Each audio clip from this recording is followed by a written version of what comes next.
Welcome back to the Wizard Shop. We got some more updates on the Dodge Viper. A lot of things really for beautification, but I have one spark plug that's really weird. I'm going to show it to you guys and see if you can figure out what it is. Let's get started.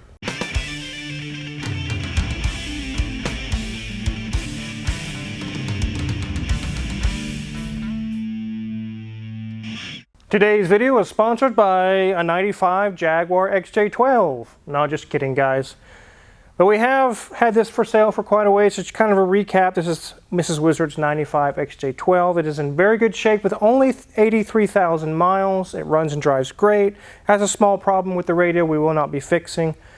Definitely contact Crazy D in the office. He has all the details for you and information on it. We're asking $12,500 for it. If you're interested in being the one who drives this thing home, definitely contact Crazy D in the office. Now back to the Viper. Wizard, what are you doing?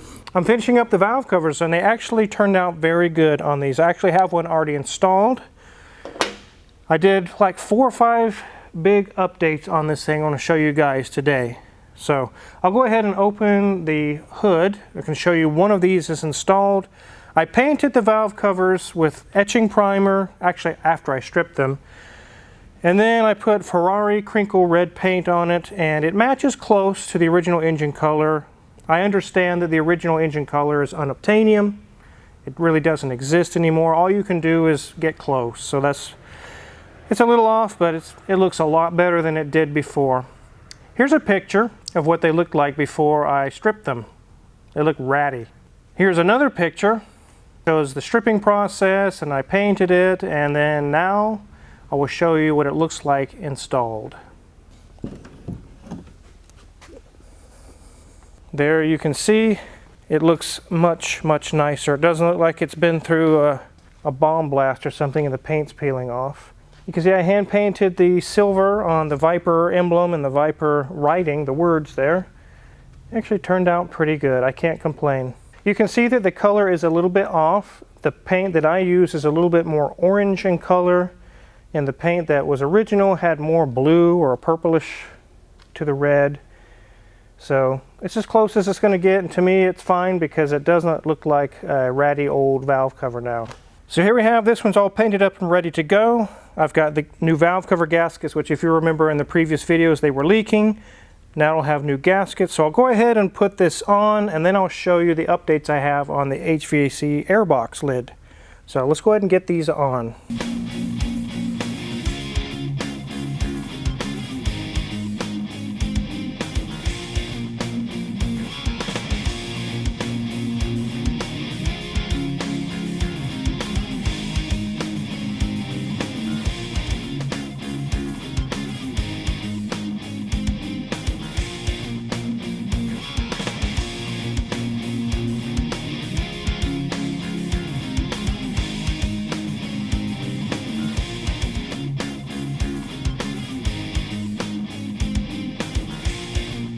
So I got that one installed. It actually went very well. It's not a head bolt or a head gasket or anything like that we're dealing with. So I started with the center and worked my way out, and I torqued it to Wizard inch-pounds. It's exactly as specified. As you can see, where I had this installed, there's quite a lot that's actually bolted into the valve cover. Let me show you guys. You can see this coolant pipe I'm wiggling right here where I'm touching. There's little tabs. There's one here that actually bolts coolant pipes into the valve cover. It's really kind of strange the way they did that.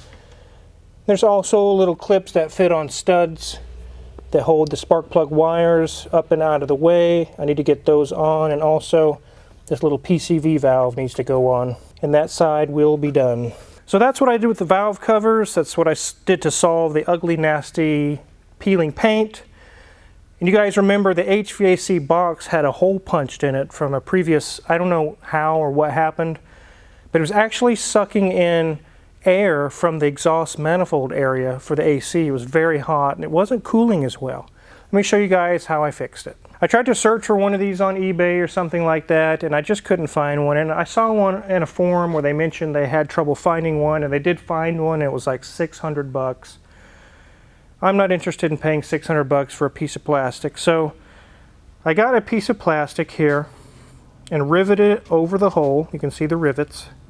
I silicone around it to seal it off, and then I spray painted the whole thing with black truck bed coating, the Rust-Oleum brand.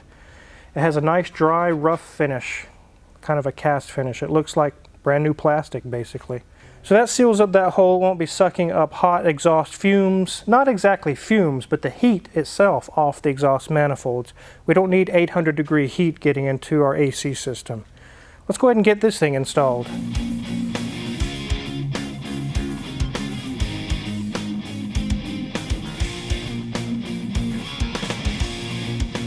So as you saw, that was actually fairly simple to do. It wasn't hard. It's just 2 nuts and 2 bolts and it comes right off. But as you can see right here where I'm touching, this used to be a gaping hole which would inhale hot air right off the exhaust manifold. Now it's sealed off. It will only inhale air through this hole.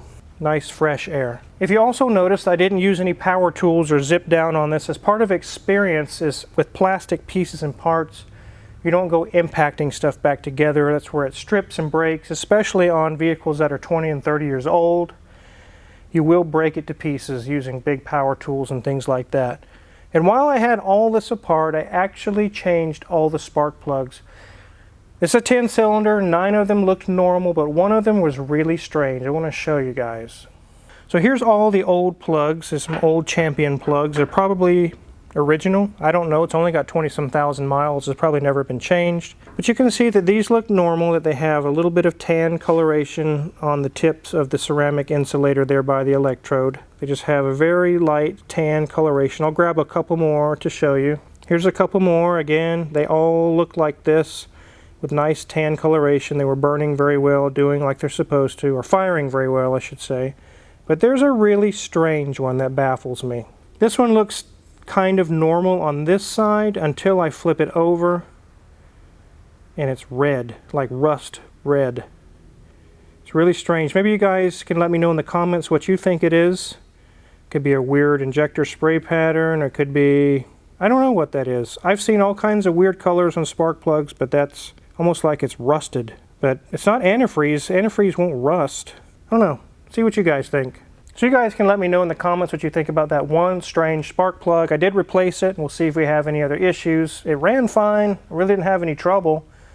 But also while it was here, when I did the spark plugs, I looked up and I could see through these, at least this hole, there is no hole on the other side. There's these little mesh kidney-shaped grills that they were just crusty, and they're gray and white and nasty looking. So here's the passenger side HVAC intake, and I saw that there's little screw heads.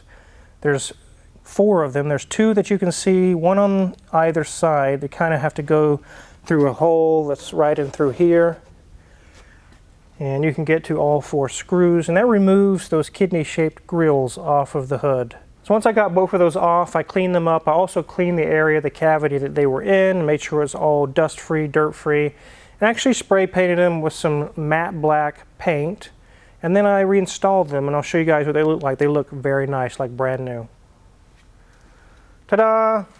No more crusty grills on top of the hood. And there's the driver's side, looks nice as well. The passenger side actually does something, has a hole for the HVAC. The driver's side does nothing. It's just there for looks, but nice and clean, looking good. Before they were kind of a light gray colored, oxidized, a weathered look, and there was actually some white scale all inside the little holes and stuff. It looked really crusty. It's like, I think I can do better than that. I think I can make it look really nice, and I did. It turned out really good. This has been a really fun build. I've really enjoyed getting this car back up to where it should be.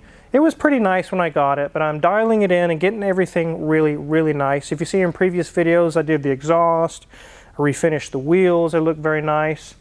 I did speakers on the interior and a whole bunch of other things. And also, a customer sent me some brand new Viper floor mats. Let me go grab those and show them to you. A guy named Rob Talbert in Michigan actually sent me some brand new Viper floor mats. Actually had them sitting around, never used. I got them pretty cheap. He's like, I'd be happy just to get them in your car, and it would help you have a nice clean Viper floor mats again. Thanks, Rob in Michigan, for these really nice floor mats.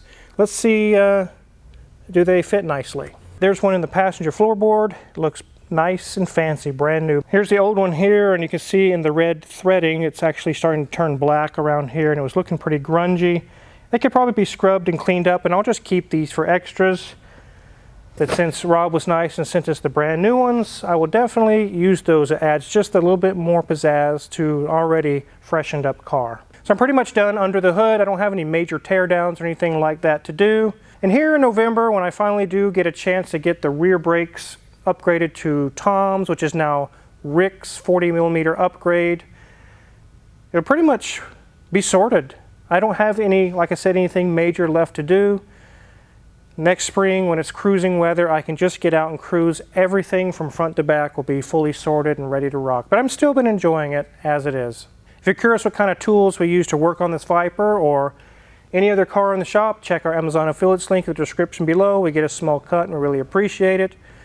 Make sure to hit the subscribe button because there's many more videos to come and cool updates along the way. Thanks for watching.